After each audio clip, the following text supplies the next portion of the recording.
हाय दोस्तों, नमस्कार। आपका स्वागत है आपके अपने यूट्यूब चैनल स्टूडेंट आईएनडी में। दोस्तों, दीनदयाल उपाध्याय गोरखपुर विश्वविद्यालय में तो चाहे एमए का कोर्स हो, चाहे बीएससी कोर्स हो, एमएससी का कोर्स हो, बीटेक का कोर्स हो, एमकॉम का हो, एलएलबी का हो, बीए एलएलबी का हो, एमबीए का हो, हर प्रकार की जो भी कोर्स है डीडीयू के अंदर, उन सभी का रिजल्ट आ गया है। तो सब कोई अपना अपना काउंसलिंग भी करा लिया है, लेकिन जैसे बहुत सारे ऐसे स्टूडेंट हैं जिन्होंने ये पूछा कि काउंसलिंग के बाद फिर क्या होगा, कैसे एडमिशन होगा, सीट कब लॉक होगा और कितने नंबर पे हमें सीट एक मिल जाएगा, क्योंकि हर एक स्टूडेंट को अपने एक सीट से मतलब है। तो इसी सब बातों को मैं अपने के माध्यम से समझाना चाह रहा हूं कि आपको एकदम इजी की समझ आ जाएगी। कैसे आपको हम समझाएं, स्टेप बाय स्टेप हम आपको बताएंगे कि कैसे काउंसलिंग के बाद आपको क्या करना है कि आपको अपना एक सीट मिल जाए। कितना रैंक है कि आप अपने रैंक के अंडर में सेफ महसूस करेंगे कि आपको एक सीट मिल जाएगा। तो जो पहला स्टेप यहाँ पे है कि 19 जुलाई 2026 को इंट्रेंस एग्जाम का जो है रिजल्ट आउट हो गया था। सबको पता चल गया कि किसका कितना नंबर है, कौन से किस रैंक पे है, चाहे वो जनरल रैंक हो, चाहे वो कैटेगरी वाइज रैंक हो। इस हिसाब से रिजल्ट आने के बाद 20 जुलाई 2026 को काउंसलिंग स्टार्ट हो गया।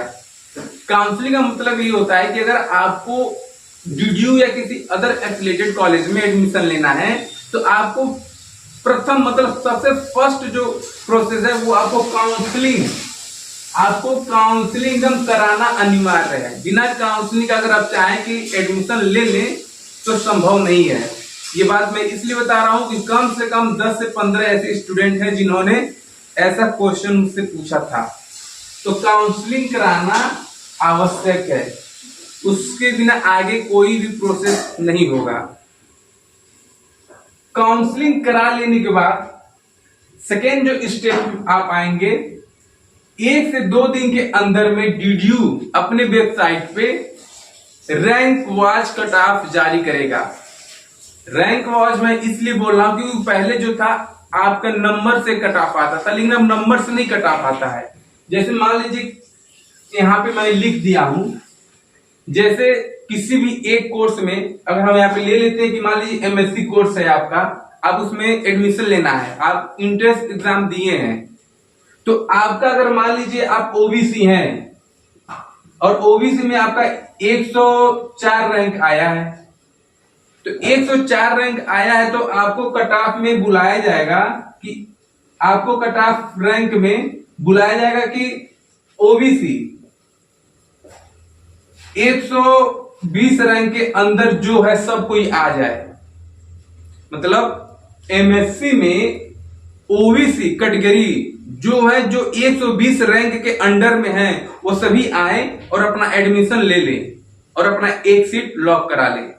इसी तरह से रैंक कट ऑफ जो होता है वो जारी किया जाता है डीडीयू के वेबसाइट पे।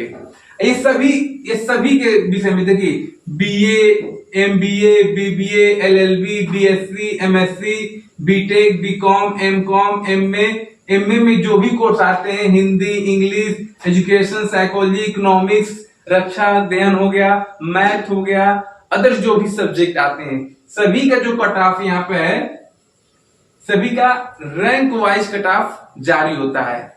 जैसे मान लीजिए बीए में 3600 कुछ सीट हैं, इससे ऊपर नीचे हो सकता है।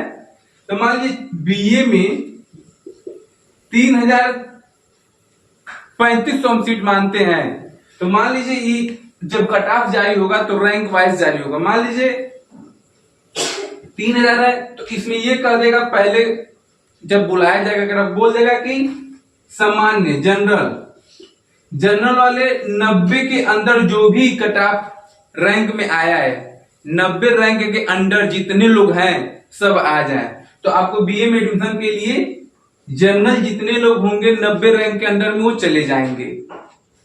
ओबीसी कहेगा कि 300 रैंक के अंदर में सब आ जाएं, तो 300 रैंक के अंदर वाले सभी चले जाएंगे बीए में एडमिशन लेने। कहेगा ईडब्ल्यूएस क्या EWS वाले जो कैटेगरी हैं वो 150 रैंक वाले सभी आ जाएं।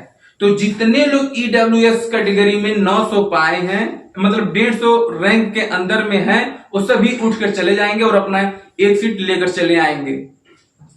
ऐसे ही ST, ऐसे ही SC, इन लोग भी बोल दिया जाएगा कि 700, 800, 10, 1000, 2000 रैंक वाले सभी अंदर आ जाएं। तो आप लोग भी जाइएगा डॉक्यूमेंट्स लेके, डॉक्यूमेंट्स वेरीफाई कराइएगा वहां पे, और फिर आप लोग आके एक सीट DDU का ले लीजिएगा।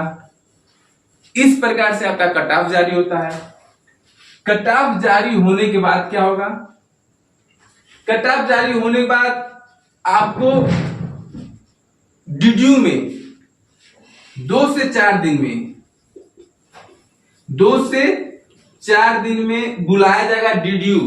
जैसे BA का एडमिशन होगा तो BA आर्ट फैकल्टी में बुलाया जाएगा, BCom का होगा तो BCom फैकल्टी में बुलाया जाएगा, LLB का होगा तो LLB फैकल्टी में बुलाया जाएगा, MA के किसी सब्जेक्ट का एडमिशन होगा तो उस सब्जेक्ट के फैकल्टीज में बुलाया जाएगा, उस सब्जेक्ट के फैकल्टीज में।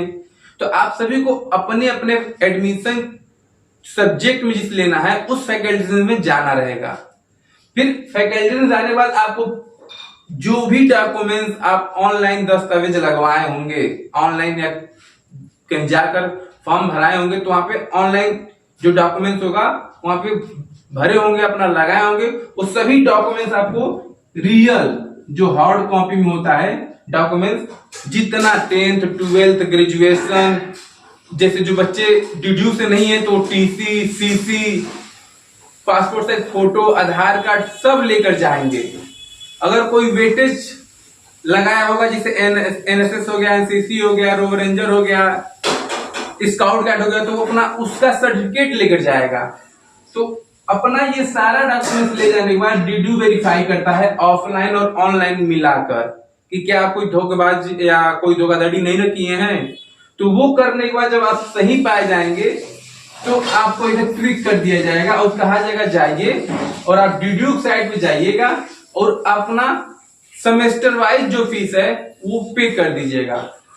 24 घंटे का टाइम दिया जाता है आपका सेमेस्टर का फी पेमेंट करने के लिए। आप 24 घंटे में पेमेंट कर देंगे तो आपका एक सीट हो जाएगा और आपका एडमिशन उस कोर्स में हो जाएगा और आप अपना आगे जो पढ़ाई कंटिन्यू कर सकते हैं।